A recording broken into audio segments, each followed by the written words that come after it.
Au début de la crise sanitaire et du premier confinement, la stupeur face à l'inconnu a produit une fièvre spéculative sur le monde d'après, comme un fantasme de navigateur inquiet avant d'affronter la grande traversée.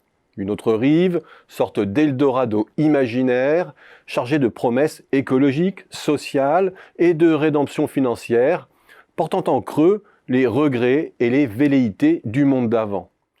Ce n'est certainement pas dans ce miroir aux alouettes qu'il faut chercher les enseignements de la crise. En revanche, cette dernière met à l'épreuve comme jamais nos conventions et nos croyances les mieux ancrées. Au plan économique, l'incroyable torsion auquel est soumise l'économie mondiale constitue un véritable stress test intellectuel qui agit sur notre représentation du monde.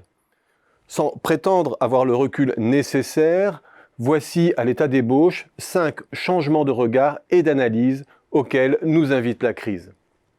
En replaçant les États au cœur du jeu d'abord, la crise nous a dévoilé à quel point la question du plus ou du moins de dépenses publiques, qui tient le devant de la scène depuis des années, était réductrice et escamotait la question de l'efficacité de l'État en tant qu'acteur productif. La taille du budget ne nous dit pas grand-chose finalement sur la réactivité et la qualité des prestations publiques en matière de santé, d'éducation, d'impulsion de la R&D, de capacité à coordonner les acteurs économiques. Et les États européens, à force de se concevoir en agence de moyens, en grands guichets qui lèvent des fonds et les réallouent, de décliner chaque problème en enveloppe financière pour le digital, pour le climat, etc., ont perdu de vue leur cœur de métier. Face aux défis organisationnels et productifs que soulevait la crise Covid, ils se sont révélés dans certains domaines bien moins réactifs, directifs et entreprenants que les pays anglo-saxons réputés anti-État. Les mêmes d'ailleurs qui n'avaient pas rechigné à mobiliser l'arme des nationalisations lors de la crise des subprimes. Deuxième piste d'enseignement, la crise dynamite tous nos repères en matière de niveau soutenable de dette et de bon ou mauvais endettement. Premier credo, la dette publique ne doit pas croître plus vite que le PIB au risque de pénaliser la croissance. Second credo, la bonne dette est celle qui va à l'investissement et ne s'égare pas dans le passif social. Double croyance qui avait conduit le rapport Pébro à sonner l'alarme en France dès 2005, quand la dette française voisinait 65% du PIB. Loin de nos représentations, le monde est embarqué depuis plus de 30 ans dans une folle dynamique contre-intuitive où le toujours plus de dette est corrélé à un toujours moins du côté des taux d'intérêt et un toujours plus du côté de l'épargne que les faibles taux d'intérêt ne découragent pas. Le sens de la causalité demeure débattu, mais sans ancrage monétaire, sans mécanisme d'équilibrage de l'épargne et de l'investissement, l'économie mondiale est devenue un bateau ivre où les forces de rappel et les règles de stabilité que nous suggèrent les modèles d'équilibre général ne sont plus opérantes. Un monde de fous où les États les plus libéraux versent des chèques aux ménages à la place des entreprises pour sauver le capital d'une faillite massive. Comment classer cela ? Dette sociale ou investissement déguisé ? Mauvaise ou bonne dette ? Là encore, nos critères simples ne sont plus opérants.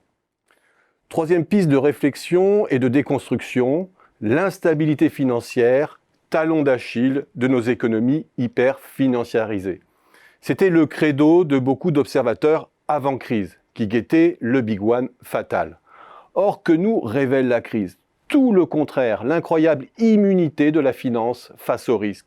Une finance qui traverse la crise sans douleur, des gestionnaires d'actifs toujours plus abreuvés en liquidités et qui peuvent surenchérir sur les prix des actifs financiers, artistiques ou les crypto-monnaies, quel que soit l'état de l'économie réelle. Et in fine, le monde est malade du trop de stabilité financière plutôt que l'inverse. Encore 2 exemples pour finir. La sacro-sainte indépendance des banques centrales comme garante de la crédibilité du système monétaire et financier. Indépendante de qui et de quoi au fait ? Quand ces banques n'ont d'autre choix que d'acheter sans limite des titres publics pour sauver l'édifice financier, ce qui les expose du même coup aux risques souverains liant leur sort à celui des États. ce qui leur confère aussi le pouvoir demain de mettre la pression sur tel ou tel État pour qu'il assainisse ses comptes. Disons que la notion d'indépendance entre État et Banque centrale est devenue bien formelle. Et pour finir, que dire de l'idée d'un plein emploi de la main-d'œuvre comme seule résultante du jeu de la libre concurrence sur les marchés, théologie qui guide les politiques publiques depuis des décennies. À ceux qui l'auraient oublié, l'État est bien un acteur clé de réalisation du plein emploi. Les enseignements de Keynes ont la vie dure, et même dans les économies les plus concurrentielles, le plein emploi se bâtit collectivement à base d'artifices fiscaux et réglementaires. Et cela n'a pas attendu la crise. Et au bout du compte, c'est moins le monde qui a changé que notre regard sur le monde et son lot de fausses certitudes qui perdurent tant que rien ne les met à l'épreuve.